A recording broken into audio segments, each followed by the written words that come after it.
I think everyone should be thrifting. And then you have a piece that is nobody else is gonna have it, you know. So that's the plus. You're very unique in your own way, and you can make anything out of it.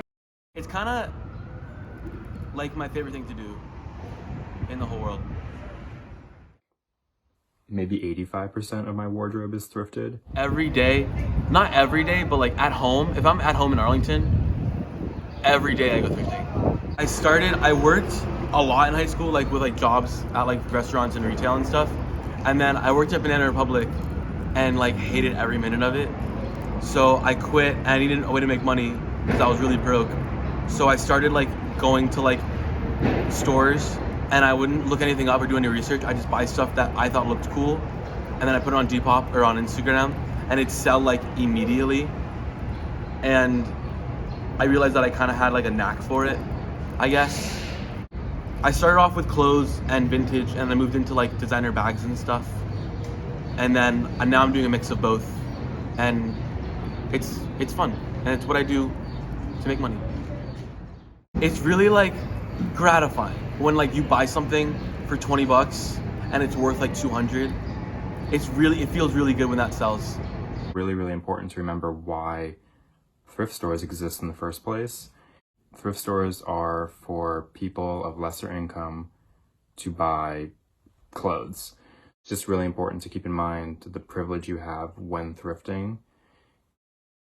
Like on one hand, you're helping the environment by buying secondhand, but you also want to make sure that the people that can only afford to buy secondhand have enough to choose from, I guess. Like I grew up in a pretty well-off town back at home, Arlington, Virginia. So everything around there is pretty much fair game. But if you go to like different parts of Virginia, it's a fine line as to whether you can buy stuff and resell it or not. It is a little bit of a scam though. Like thrifting in general, it's so easy to go out and find it yourself. Like Depop in like specifically is the biggest scam I've ever seen in my entire life. I'll find like a sweater for like $5 and sell it for like 60.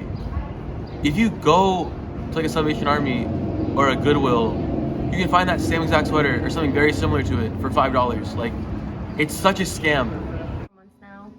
The stores have been open for a long time. It originally started with, so it's funny that you said gentrification and everything, because it originally started with something called Le Point, which was for immigrant families, and it was a lot cheaper clothes and children's clothes, and it was at a lot better prices. And then as Bushwick or Brooklyn got gentrified, we opened L Train Vintage, and we pick the more expensive prices or more expensive pieces of clothing for specific areas. So we understand the gentrification, and so places like Williamsburg that's super gentrified, that's where the more expensive stuff is. This spot's pretty expensive as well. If you go all the way down to the end of this block, Le Point has more cheaper clothes for children and things like that. So yeah, we do understand the gentrification, but I suppose the company uses it to its advantage at times. The gentrification, as you can, this is not what it used to be like 10 years ago. So yeah, it's definitely changed a lot. Yeah.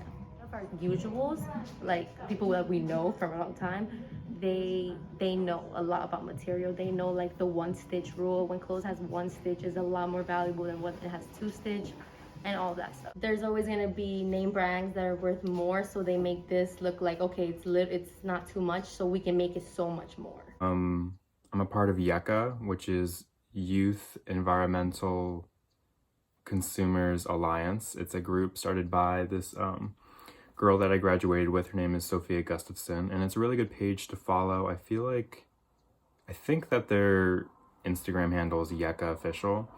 But yeah, it's a good page to follow if you just want to like stay in the loop about, you know, environmental issues and kind of how you can do your part in like a small but beneficial way.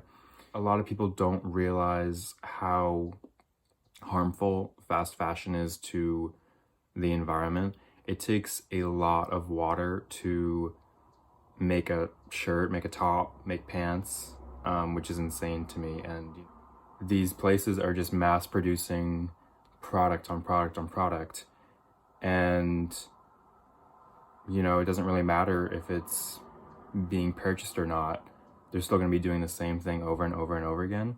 So in turn, it just uses so much water, which is obviously not good. You don't really have to feel guilty about purchasing someone else's clothes because it's already been produced. It's already out there. It's not like it took new water to make what you just bought. Thrifting is kind of like all about one man's trash. One man or woman or one person's trash is another person's treasure.